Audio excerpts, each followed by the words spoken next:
3, 2, 1...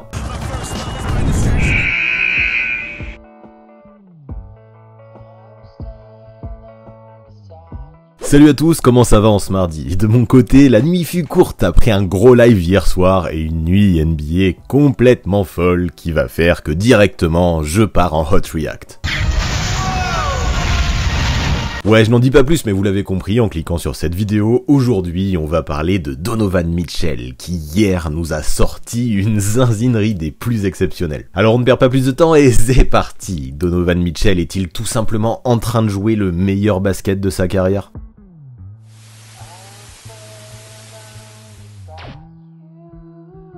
Allez, voilà un moment que les lundis soirs sur Twitch, je vous propose de faire un sujet sur Donovan Mitchell parce que j'ai envie qu'on parle de lui et de l'énorme saison qu'il est en train de faire à Cleveland. Sauf qu'au final, jamais vous le choisissez et là, désolé, vous n'avez plus le choix, le gars vient de planter 71 points. Alors oui, c'est essentiel, c'est nécessaire et j'ai envie de lui accorder un petit, voire même un gros hot react. Et déjà, moi j'ai envie de dire pour commencer que son transfert de Utah vers Cleveland, c'est peut-être la meilleure chose qui lui soit arrivée ces dernières années. Parce que, ok, pas de souci, sous le maillot du Jazz, il a grandi, il a connu quelques moments de gloire, c'est la franchise dans laquelle il a été drafté, il a sorti des saisons à plus de 26 points, il a terminé à la première place de l'Ouest aussi, et surtout, même s'il a jamais passé un deuxième tour, il a écrit quelques lignes de son histoire, mais aussi de l'histoire de la franchise en play-off.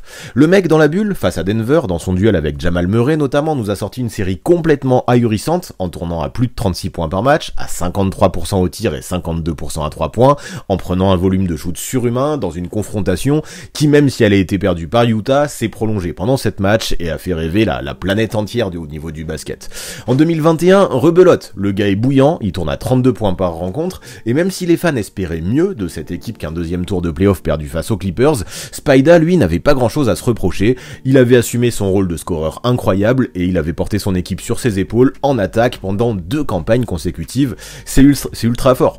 Mitchell sur 3 séries, à cheval sur 2020 et 2021, soit 17 matchs joués pour lui en tout, il est passé 7 fois au-dessus des 35 points, 4 fois au-dessus des 40 et même 2 fois au-dessus des 50 avec une pointe à 57, un truc de grand malade qui est déjà digne des très grands à même pas 25 ans. Si ses playoffs en tant que sophomore à l'époque avaient été un petit peu critiqués en raison de son mode arrosage activé, vraiment où il avait joué un petit peu perso, il avait un petit peu croqué, là sur ces 2 campagnes, en 2020 et en 2021, il montrait à la planète entière que la post-season c'était son moment à lui. Enfin, son moment à lui, mais ça c'était avant la saison dernière à Utah, qui s'est avéré un petit peu plus compliqué. Il y avait des tensions dans le groupe là, qui semblaient présentes, l'entente sur le terrain semblait disparaître, ça paraissait chaotique, et même si dans les discours, tout le monde affirmait que tout allait bien, c'était un petit peu dur à croire. On s'apercevait que cette équipe plafonnait un petit peu, qu'elle semblait en fin de cycle, et ça, plus les guerres d'ego qui semblaient y avoir dans le vestiaire, moi je suis persuadé que ça parasitait cette team qui définitivement, en 2021, alors qu'elle paraissait plus forte que jamais, semblait peut-être avoir raté le coche et depuis, c'était compliqué de relever la tête. En play-off, l'année dernière, en 2022, l'équipe a fait que pas le figure au premier tour face à un Dallas qui pourtant était amputé d'un Luka Doncic la moitié du temps, et Donovan Mitchell, dans le jeu, mais aussi dans l'attitude, et ça c'est plus inquiétant, montrait son plus mauvais visage. Il était pas impliqué, il jouait de manière individualiste, il shootait trop hors rythme avec des pourcentages catastrophiques sans jamais chercher à jouer le pick and roll avec Rudy Gobert ou à sortir d'un jeu en ISO qu'il possédait et qui était bien trop stéréotypé. Ça lui a valu les foudres des observateurs, évidemment, ça l'a traité d'égoïste, de joueur individualiste, de choker, de tout ce que vous voulez, et sur cette campagne, j'avoue que ces petits sobriquets étaient mérités. On en oubliait presque le Spida génial qu'on avait vu les années précédentes en post-season, et même s'il y avait de quoi lui tomber dessus, c'est vrai, je trouvais qu'on était quand même un petit peu sévère quand je lisais à beaucoup d'endroits que c'était pas du tout un franchise player et qu'il ne le serait jamais en raison de son manque de leadership, notamment de son manque de défense et de son jeu trop perso. Moi ce que je crois surtout c'est qu'il y a quelque chose, comme je disais, qui était cassé à Utah et que Mitchell en soit responsable ou pas, j'étais pas dans le vestiaire pour voir ce qui s'est passé, il en a fait les frais. D'ailleurs tout le monde presque en a fait les frais à Utah. On a Quinn Snyder qui a démissionné, on a Gobert qui a été envoyé à Minnesota et surtout on a Spida qui a été envoyé à Cleveland, un endroit où définitivement effectivement, il est en train de revivre. Depuis le début de la saison, l'arrière tourne à plus de 29 points par match, sa meilleure moyenne en carrière, avec des pourcentages excellents de 49% au global, 41% à 3 points, comme il en a jamais connu jusque-là depuis son arrivée en NBA. Ça aussi, c'est ses meilleurs en carrière. Alors que beaucoup avaient des doutes, son association avec Darius Garland est folle, avec deux arrières qui ont vite trouvé leurs automatismes, qui se tirent mutuellement vers le haut et qui permettent à Cleveland de jouer les premiers rôles déjà de la conférence Est. C'est fort. Perso, moi, j'avais un petit peu peur concernant l'absence de défense de ces deux arrières, de Garland et de Mitchell, et je me disais qu'en les associant, ça allait laisser de gros trous, mais la vérité, c'est qu'à côté d'eux, finalement, les Cavs possèdent tellement de spécialistes dans le domaine que ça cache complètement leur faiblesse de ce côté-là du terrain, et Cleveland s'affiche tout de même au sommet des meilleures équipes défensives de la ligue en termes de rating. Ce n'est donc absolument pas un problème, tant d'autres peuvent compenser et poussent Mitchell et Garland à fournir au moins le minimum, étant cette équipe, alors qu'elle a peu de vécu collectif, peu de vécu commun, semble déjà au diapason, avec des joueurs qui se complètent les uns les autres, et c'est très appréciable à voir évoluer sur un terrain de basket. Après, ok, concernant Mitchell, à nouveau, les tatillons pourraient souligner qu'il fait moins de passes qu'avant. Mais moi, ça me dérange pas, parce que je trouve que son rôle est mieux défini qu'à Utah. Aujourd'hui, on lui demande plus d'organiser le jeu pour les autres, ça c'est le rôle de Darius Garland. Non, on lui demande de se concentrer sur sa qualité principale, le scoring, et ça fonctionne à merveille. Le mec est complètement exceptionnel, et lorsqu'il prend feu, ça devient insane. Certains pourraient lui reprocher aussi son manque de régularité, avec quand même 7 matchs sur 34 joués à 15 points ou moins depuis le début de la saison, la plupart en plus ponctués d'une adresse catastrophique, mais ce serait être complètement aveugle concernant le reste, concernant toutes ces autres perfs qui pour moi éclipse ces quelques jours sans qu'il a connus depuis le début de cette campagne.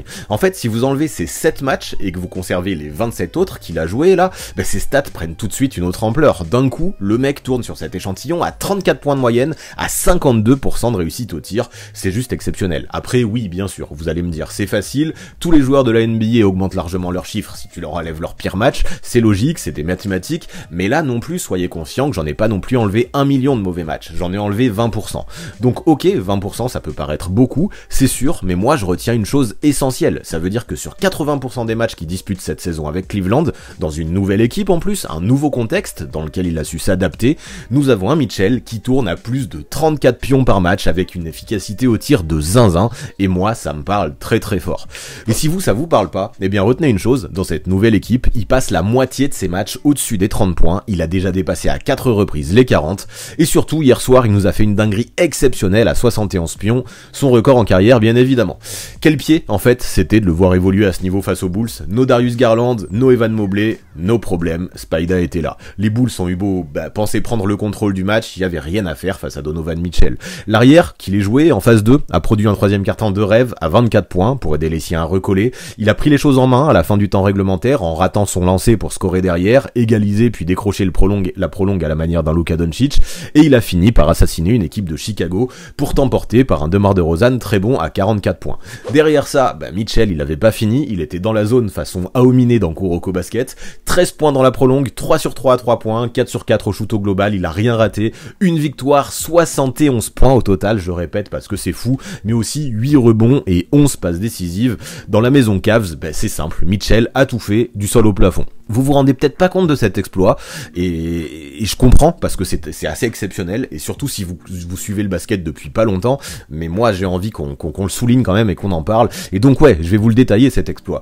Clairement déjà, Mitchell c'est simple, il a fait son meilleur match en carrière. Il a également battu le record de points de l'histoire de sa franchise de Cleveland. Une franchise qui, on le rappelle, a vu passer LeBron James et Kyrie Irving, entre autres légendes. Ça, c'est pas rien. Avec ses passes décisives aussi, il a été responsable au total de 99 points. Ça, c'est le deuxième meilleur total de l'histoire après les 100 points de Wilt. Il a créé 99 points entre ses points et ses passes décisives. Voilà, je le répète, une seule personne a fait mieux que lui dans l'histoire. Ça montre à quel point sa perf est historique. Tout en shootant avec une adresse folle de 22 sur 34. C'est complètement fou. Mais surtout, et ça je pense ça marquera les esprits à jamais, il a réalisé la 8e meilleure perf offensive de toute l'histoire, à égalité avec David Robinson et Elgin Baylor. Pour faire simple encore une fois, pour résumer, depuis la création de la NBA, seuls Kobe Bryant, David Thompson et Wilt Chamberlain, qui lui, en bon extraterrestre qu'il est, a planté à 5 reprises 72 points au plus, ont fait mieux. 71 points, c'est aussi la meilleure perf au scoring depuis les fameux 81 points de Kobe en 2006. Bref, j'ai plus les mots, j'espère que vous vous en rendez compte de l'exploit, de la dinguerie qu'on a vécu hier, Donovan Mitchell a juste tout explosé. Alors pour répondre à la question du jour, celle que je posais en début de vidéo, est-ce qu'il joue actuellement le meilleur basket de sa carrière? Eh ben oui, ça me semble évident. Bien sûr, comme on le disait, il a déjà fait plus de passes en moyenne. Bien sûr, comme on le disait, il a aussi obtenu déjà plus de wins avec Utah, en terminant premier bilan de la ligue, et c'est pas le cas actuellement avec Cleveland. N'empêche que là, cette année, dans ces deux domaines, le nombre de passes moyennes et le nombre de wins avec Cleveland, je trouve qu'il s'en sort quand même pas mal, hein. Il a vraiment pas à rougir, et il fait des bonnes perfs dans ces deux secteurs. Mais moi, ce que je retiens surtout, et ce qui me plaît, c'est qu'il est utilisé dans le costume qui lui va le mieux, celui qui l'enfile le mieux, celui de scoreur ultime qui peut emmener une équipe du début à la fin d'un match et la porter vers la win alors qu'elle est en train de vivre une situation compliquée. Comme je le disais juste avant, Mitchell c'est avant tout un scoreur. Là, il tourne à sa meilleure moyenne de points en carrière. Il a jamais été aussi adroit. Alors peu importe le nombre de passes, tant qu'il y a suffisamment de wins à la clé, clairement, il est en train de jouer le meilleur basket de sa carrière. Ce qui nous montre depuis le début de la saison, c'est juste magnifique. Il est beau à voir jouer, il score comme un dingue, il est super efficace et son match d'hier soir, c'est le point d'orgue qui illustre magnifiquement bien son début de saison qui est exceptionnel. Bravo à lui donc, et s'il continue comme ça, il faudra définitivement compter sur ses Cavaliers, une fois les playoffs arrivés, j'en suis sûr. Du côté de Cleveland, on n'avait plus d'aussi gros cœur dans les yeux, j'ai l'impression, depuis le départ de LeBron James, et ça doit faire du bien au public de l'Ohio. Et si une fois le coup d'envoi de la post-season lancé, Spida arrive à nouveau à élever son niveau de jeu comme il l'a fait par le passé, en post-season, pas de doute, il aura réalisé un exploit, celui de définitivement arriver à tourner la page du King pour créer une nouvelle ère à Cleveland, celle de Darius Garland et Donovan Mitchell. La mission était quasiment impossible à réaliser, faut s'en rendre compte, on se disait qu'après le départ du King, Cleveland allait mettre très longtemps à s'en remettre, et là pourtant, en à peine quelques mois après son arrivée, Spida est en train de l'accomplir cette mission avec brio. Hâte de voir du coup ce que ça peut donner en playoff avec Cleveland, et si c'est de ce niveau-là, ça va vraiment nous faire saliver, préparez-vous à vivre des dingueries, et quoi qu'il se passe, voilà, retenez une chose, hier, et j'y tiens, on a vécu l'une des plus belles perfs au scoring de toute l'histoire NBA, et il y a quelques temps, et c'est pas si vieux, certains se demandaient si Mitchell était un vrai franchise player.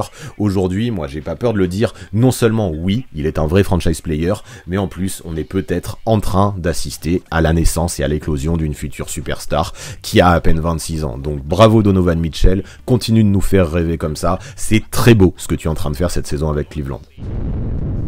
Voilà pour ce qui est de Donovan Mitchell, voilà pour ce qui est de ce nouvel Hot React. Est-ce que ça vous a plu? Qu'est-ce que vous en pensez, vous? Est-ce que vous êtes d'accord avec moi pour dire que Donovan Mitchell n'a jamais atteint un tel niveau, et que hier on a juste assisté à un moment historique de toute l'histoire de la NBA? Pensez-vous qu'on en fait trop? Pensez-vous que c'est mérité? Dites-moi tout ça en commentaire, ça m'intéresse. N'hésitez pas non plus encore à me faire vos retours sur ce format Hot React, qui est toujours plutôt neuf et qui est encore perfectible, j'en suis certain. Ça m'intéresse et j'ai envie de step up là-dedans, j'ai besoin de vous. Et pour finir, vous connaissez les bails, on s'abonne à la chaîne, on active la cloche pour recevoir les notifications, on lâche un maximum de pouces bleus et on rédige ses meilleurs commentaires. Big up en tout cas à tous ceux qui sont restés jusque là, dans ce Hot React, c'est super important pour la mise en avant, le référencement et le watch time sur YouTube, et merci à tous ceux qui continuent à soutenir sur Twitch et sur Tipeee. Je me rends compte d'ailleurs que je vous ai même pas souhaité une bonne année, parce que je l'ai fait hier dans le best-of de la vidéo qui sortira demain, je crois qu'on a un problème temporel, donc je le fais à nouveau, meilleurs vœux à vous tous. Et si vous voulez rejoindre la Dream Team qui soutient la chaîne pour m'aider à step up dans mes projets sur cette année 2023, n'hésitez plus, toutes les infos seront dans la description. À très vite.